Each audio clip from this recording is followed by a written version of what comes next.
तड़का रंगमंच पर आप सुन रहे हैं ऋषभ भारद्वाज की लिखी कहानी कुछ तो है तुझसे राब्ता।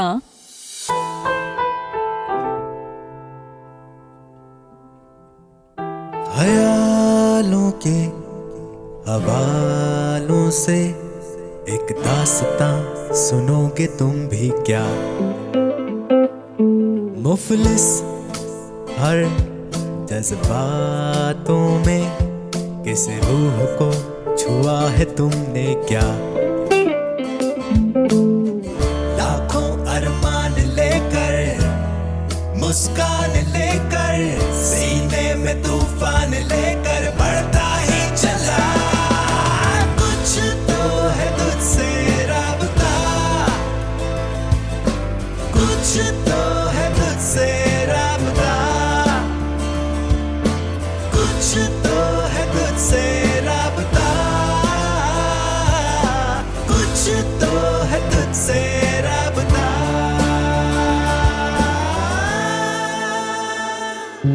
पिछले एपिसोड में आपने सुना कि विदित एक सक्सेसफुल आरजे बन गया है और उसके लिखे राइटअप्स को रेडियो का मंच मिल चुका है। एक दिन शो के बाद विदित की माँ का कॉल आता है, जहां उसकी माँ उसे बताती है कि उसके फादर को हार्ट अटैक आया है। वो आनंद फानंद में घर के लिए भागता है, जहां आखिरी बार उसकी बात अपने पिता से होती है। वो पिता जिन्हें वो कुछ बनकर दिखाना चाहता था, जिसे शायद देखने के लिए उसके पिता जिंदा नहीं रहेंगे।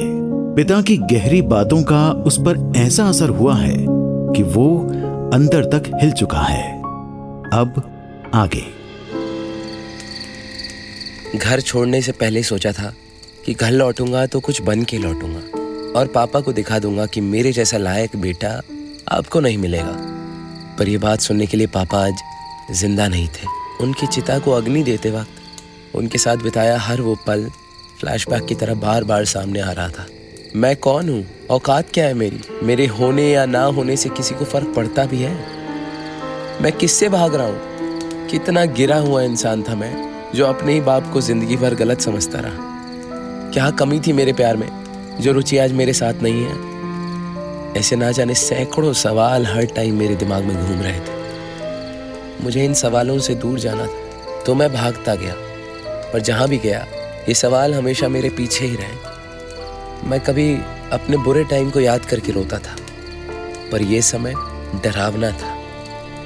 मैं अपने बचपन को याद करके खूब रोता था। तभी ये लिखा था कि बचपन का जमाना था जो खुशियों का खजाना था। चाहत चांद को पाने की थी पर दिल तितली का दीवाना था। खबर ना थी कुछ सुबह की, ना शाम का ठिकाना था। थके हारे स्कूल से आना, फिर भी खेलने जाना था। खेल में साथी हुआ करते थे, हर रिश्ता निभाना था। गम की कोई ज़बान नहीं थी, न जख्मों का पैमाना था। रोने की कोई वजह नहीं थी, न हंसने का बहाना था। क्यों इतने बड़े हुए हम, इससे अच्छा तो बचपन का ज़माना था। इससे अच्छा तो बचपन का ज़माना था। मैं भटकता रहा, शहर शहर, गांव गांव, पर मन शांत नहीं हुआ। सुबह शाम बदहवासी का आलम ऐसा था कि मैं बस पहाड़ों को ही ताकता रहता था। दुनिया की हर एक चीज में खुद से किए गए सवालों का जवाब ढूंढने लगा था मैं। पर मुझे क्या पता था कि जवाब तो सारे अंदर ही थे। खुद के मन को टटोला, हर सवाल का जवाब एक एक कर मिलता गया। भयंकर सेल्फ डाउट और डिप्रेशन में चली गई थी जिंदगी। तो हमें कॉल कर लेता। मुझे तो इस बात का यकीन नहीं हो रहा है कि तूने मुझे कुछ नहीं बताया। क्या बताता यार राघव। जिस बाप से मैं नफरत करता था, उस बाप की वैल्यू मुझे उसके जाने के बाद समझ आई। या जिस लड़की से मुझे प्यार हुआ वो कभी मुझे समझ ही नहीं पाई। विदित के लिए वो टाइम आसान नहीं था राघव, और ऐसे में मेरा विदित से दूर जाना इसे और कमजोर कर गया। पर देर आए दुरुस्त आए, धीरे धीरे सब नॉर्मल हो रहा था और सेल्फ डाउट खत्म हो रहा था। एक दिन सुबह की पहली किरण अपने साथ बहुत कुछ लेकर आई। वो उम्मीद की किरण मन को शांत कर रही थी, दिल को सुकून दे रही थी। मैं लौट जाना चाहता था, फिर से एक नई जिंदगी शुरू करना चाहता था। बाप को तो पहले ही खो चुका था, अब माँ को नहीं खोना चाहता था। रुचि से एक आखिरी बारी मिलना चाहता था। सोच लिया था मैंने, जो हुआ सो हुआ, अब सब ठीक करना है मुझे। पास की ही एक चाय की टपरी पर चाय पीते पीते मैंने अपना फोन ऑन किया और पाया कि उसमें कम से कम 350 मिस कॉल्स थी, जिसमें से 300 तो रुचि की थी। मैं घबरा गया, इतने मिस कॉल्स क्यों? ये तो जा चुकी थी ना जिंदगी से। मैं रुचि को फोन करने ही वाला था कि अचानक 2 पुलिस वाले उस चाय की टपरी पर मुझे ढूंढते हुए आ गए। हाँ भाई, आप ही हो गया विदित?